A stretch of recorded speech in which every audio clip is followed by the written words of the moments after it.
Okay, as new month भी आपका लग गया है, नवंबर इज, तो प्रैक्टिस पूरी करिए ना। एनसीईआरटी का आपका नाम 5.2 का क्वेश्चन नंबर 7 देखिए, find the 31st term of an AP whose 11 term is 38 and 16 term is 73 आपका नाम है। अब यहाँ से थोड़ा सा अच्छे हेल्दी क्वेश्चन आपके आगे हैं, तो ना विल डू द सॉल्यूशन। तो सॉल्यूशन नंबर आपका 7, स्टेटमेंट सेम आप लिखेंगे, let small A be the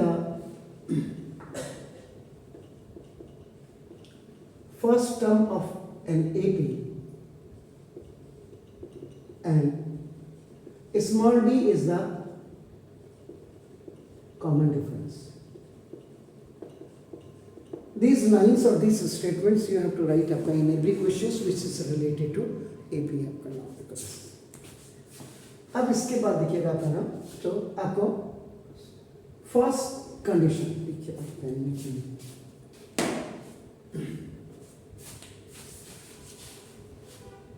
first case या फर्स्ट कंडीशन जो भी आप लिखे आपका नाम करो। आपको क्या दिया हुआ है ना, 11th term of an AP is 38।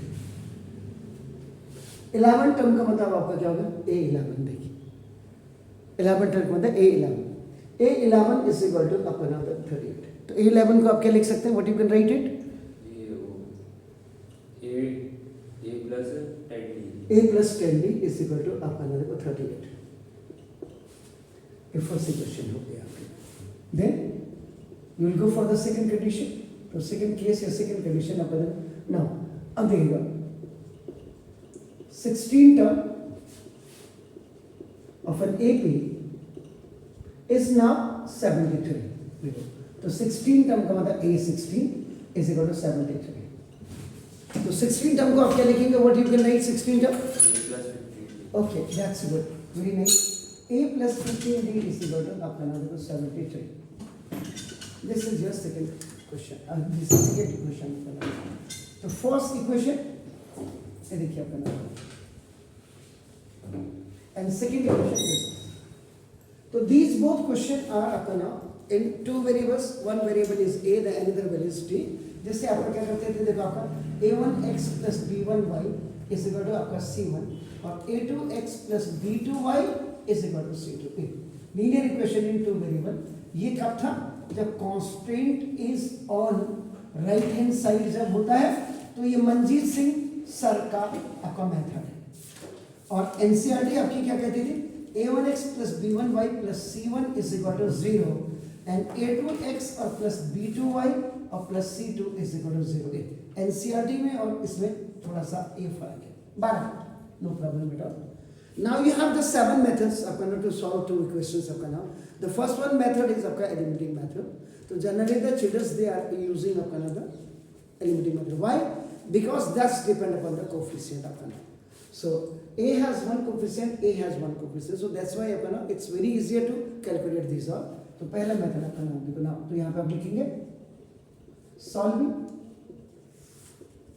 equation number 1 and equation number 2 देखिए by eliminating method। eliminating means आपका ना कि एक वेरिएबल को आपको यहाँ पे तड़ी पार करना है, बाहर निकालना है आपका, कैंसिल करना है। तो A plus 10D is equal to आपका नाम देखो 38 is your first equation, and देखो A plus now 15D is equal to आपका 73 इसको देखो, both have the plus sign, दोनों के प्लस है, तो आपका ना ऑन सब्ट्रैक्टिंग आप लिखेंगे। अगर एक माइनस प्लस होता ऐड करने का आपका होता, आपका this minus this is minus this, all plus will be change into आपका minus when you are writing this on subtraction जब आप लिखते हैं, तो दिस इज ऑन सब्ट्रैक्शन आपका, दिस इज कैंसिल। अब इसका कोई अहमियत नहीं है ना, माइनस हो गया तो माइनस 15 में से 10 दी जाएगा, and this minus 73 is more than, तो 3 में से 8 भी आपका 5 ना 6 माइनस का दिस, तो माइनस माइनस से खलास हो गया, तो d is equal to 65 by का 5, this is by cross multiplication आपका हो गया सो नाउ ये कैंसिल हो गया क्योंकि 5 आपका क्या है, it's working as a, it's functioning as a coefficient आपका, तो कोफिशिएंट हमेशा नेक्स्ट साइड पे गो डाउन चले जाएगा डिनोमिनेटर में, तो नाउ आपका d इज इक्वल टू आपका नाम 5, दिस इज आपका नाम कॉमन डिफरेंस। तो any AP which you have to generate, it will be only possible by the help of now common difference in the first term आपका नाम। अब आप क्या करेंगे, फर्स्ट हमने इसको ये लिखा, देन सेकंड अपने ये किया, and this is the third one, और उसके बाद हमने सॉल्व किया इसका फोर्थ वन। अब आपका देखो फिर now substitute the value of d is equal to 5 in equation number 1 में रखिए या 2 में, दैट इज योर डिसीजन। तो देखो मैं a प्लस, मैं तो 1 में रख रहा हूँ, 10d 35 आएगा कितने सर, उधर जो आपने एलिमिनेशन में माइनस करा है सब, ये यहाँ पे कितना आएगा 35 35 आएगा, ओके थैंक यू। तो आपका कितना 633, हाँ ठीक बोला आपने, सही बोला सर। तो आपका 35 होगा तो आप कितना होंगे 7, है ना, okay no problem sir, thank you very much for your concentration. आपका नाम देखो 38 आपका ये हो गया, ए आपका देखो a प्लस 10 इंटू डी कितना हो जाएगा सर 7, एक बार और चेक कर लीजिएगा। तो नाम देखो a plus 70d is equal to आपका नाम देखो दिस ये 38, तो नाम a is equal to D की वैल्यू तो रख दी 38 और माइनस 70, तो a इज इक्वल टू आपका नाम फर्स्ट टर्म, ये आपका ओटी में चला गया, 10 8 मैंने आपका 2 आपका देखो, और 6 3 इज 3, माइनस का 32 इट्स कमिंग, माइनस का 32, तो चेक कर लीजिएगा आपका माइनस का 32 आ रहा है, बिल्कुल सही है आपका। Is it clear, fine. तो अब आपका इससे आप एपी जनरेट भी कर सकते हैं, इससे हर काम कर सकते हैं आपका नाम देखो सिस्टम।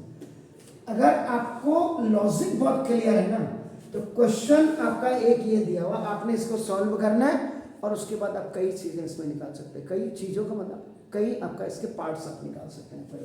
अब आपका नाम देखो दिस, अब आपको क्या करें ए, आपका फाइंड द 31st टर्म, तो आपका देखो, तो यहाँ पे आपका देखो आप लिखेंगे फॉर 31st टर्म, आपने ये लिखा, तो देखो a31 आपने निकालना, तो a31 को you can write a plus 30, तो the value of a means first term is what, that is minus 32, and plus 30 into d is what, that is 7 आपका नाम, तो माइनस 32 और प्लस ये आपका 210 आपका देखो, तो ये आपका 0 10 इज 8 आपका हो गया, तो now 23 is आपका 70, तो दिस इज आपका a31 जो आएगा, ये वैल्यू आएगी आपका नाम देखो दिस, तो दिस, तो ये प्लस का बड़ा है तो प्लस का आएगा, तो देखो यहाँ पे आप एपी बात को दिखा सकते हैं, देखो आपका जैसे a आपका देखो, और a31 अब आपका ये लास्ट टर्म आपका हो गया, तो देखो AP इज इक्वल a आपका फर्स्ट टर्म आपका कितना था, हाउ मच दैट वाज आपका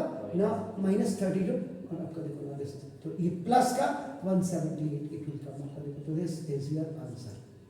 इसको प्लस भी नहीं लगाते तब भी कुछ, this is the first question आपका, सॉरी 7th क्वेश्चन आपका ऐसे होगा। फिर इसमें एक्स्ट्रा क्या कर सकते हैं वो मैं बताता हूँ।